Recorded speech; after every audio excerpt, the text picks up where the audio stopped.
Olá, bem-vindo ao canal Falando Francamente com K, que é mais fácil de achar. Não esqueça de deixar o seu like, se você não está inscrito, se inscreva no canal.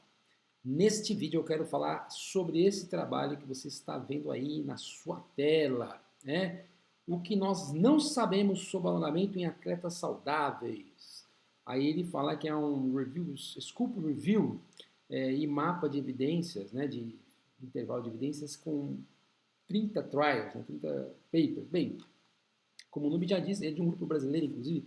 Como o nome já diz, eles levantaram aí na literatura, chegaram no final aí com 300 trabalhos no final. E a ideia desse paper foi justamente fazer um mapa do que faltava em termos de conhecimento nessa área para que a área possa ser melhorada. Ou seja, eles revisaram a literatura e falaram assim, o que a gente sabe sobre atletas saudáveis? E aí fizeram um mapa no final mostrando quais são os gaps, quais são as falhas, os intervalos, coisas que nós não sabemos ainda. E aí eu quis rapidamente mostrar algumas coisas. Por exemplo, algumas coisas que me vêm à cabeça aqui do paper. Eles mencionam, por exemplo, que a grande parte dos trabalhos, né, praticamente 60%, eles investigaram, de todos os que eles levantaram, 60% deles alongamento estático e ativo. Tá? 25% do passivo e FNP, que é a facilitação neuromuscular proprioceptiva, né? E que, por exemplo, de balístico quase não tem nada, menos de 5%, né? Então eles fizeram esse levantamento. Algumas curiosidades aí. Todos os trabalhos abrangeram aí cerca de 7 mil atletas, tá? Algumas curiosidades aí. A maioria de atletas abaixo, em média, 18 anos, mas a grande maioria, 94% desses trabalhos com indivíduos jovens. Então, mostrando que a gente tem muita pesquisa sobre atleta jovens, poucas de atletas mais velhos, tá? Outras coisas que eles fizeram.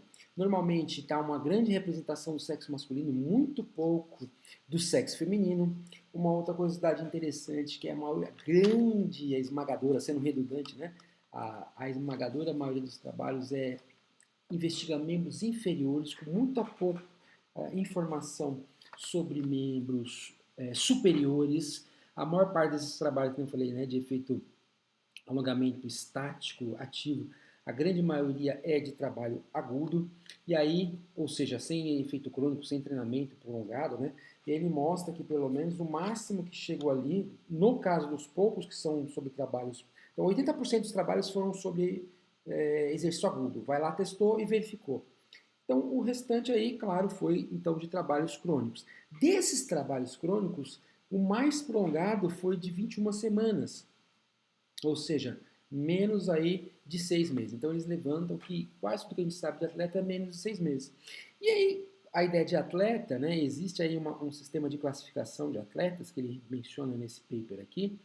E aí, segundo esse sistema de atletas, praticamente todos esses 300 papers não levam em consideração atleta de alto nível. Não tem praticamente sobre alto nível. Então, são atletas saudáveis, mas seriam aqueles atletas recreacionais, não tem quase nada de atleta de alto nível.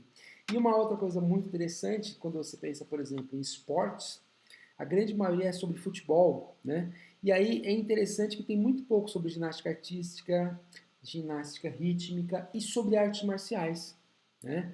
E aí que esses trabalhos em geral também, eles têm poucos indivíduos, né, em média 18 e às vezes menos que 50 indivíduos, então mostrando que a maior parte dos trabalhos tem um poder estatístico mais baixo, então a gente não sabe se dá para extrapolar para outras populações. Então é um trabalho bastante interessante que faz um levantamento, né? Vou até mostrar para vocês aqui, mudar a tela um pouco. Ele tem todas as informações e tal. E aí ele coloca aqui no final, que é, como vocês estão vendo, estou chegando aqui, ó. Ele faz um mapinha, aqui, ó, as conclusões, né? Então, o que eu precisaria investigar? Justamente o contrário que eu falei, mais coisas como atletas femininos, mais coisas sobre atletas de elite, mais coisas sobre atletas master, mais sobre atletas, né, em modalidades onde a amplitude de movimento é extrema, pesquisas com mais de 20 participantes. Então, legal aqui, né? Então, ele vai falando o que tem que melhorar sobre participantes, sobre tipos de intervenção, por exemplo, intervenções crônicas, se necessário intervenções crônicas, com mais de 16 semanas, né? Sobre os resultados que se avaliam. Por exemplo, ele fala que a maior parte dos dados são dados, por exemplo, sobre lactato, né? Mas ele fala que é muito interessante, praticamente não tem nada sobre prevenção de lesão, né? Ele fala assim, tem muito pouca coisa sobre prevenção de lesão ou diminuição de prevenção de lesões, redução do risco de lesões. Ele fala. Então, você vê que tudo que está aqui, né? Então, sobre participantes, sobre tipos de intervenção, sobre resultados. Então, sobre algumas coisas aqui, por exemplo, sobre a questão de se é dentro da temporada, fora da temporada, em geral é dentro da temporada, né? Então, e aqui ele está falando justamente essas coisas que ele deixar explícito, né? No paper, quando for publicar. Então, por exemplo, a maioria dos papers não deixam claro, das pesquisas não deixam claro qual foi o sexo biológico do indivíduo, qual foi a situação que ele foi coletado em que momento. Outra coisa que ele fala que é muito importante, com a dose. A esmagadora maioria dos papers não fala sobre a dose, né?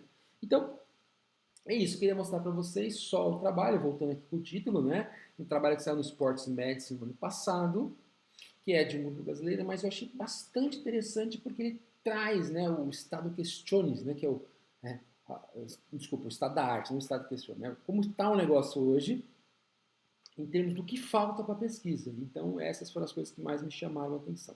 Tá bom? Então, eu recomendo aí que deem uma lida para quem gosta desse assunto, que vai ficar bastante claro aí o que a gente não sabe sobre atletas e alongamento, tá ok? Então é isso, um grande abraço. De novo, curta, comenta e compartilha aí, tá? Recomende os alunos para o nosso canal crescer cada vez mais, tá ok? Um grande abraço, tchau, tchau.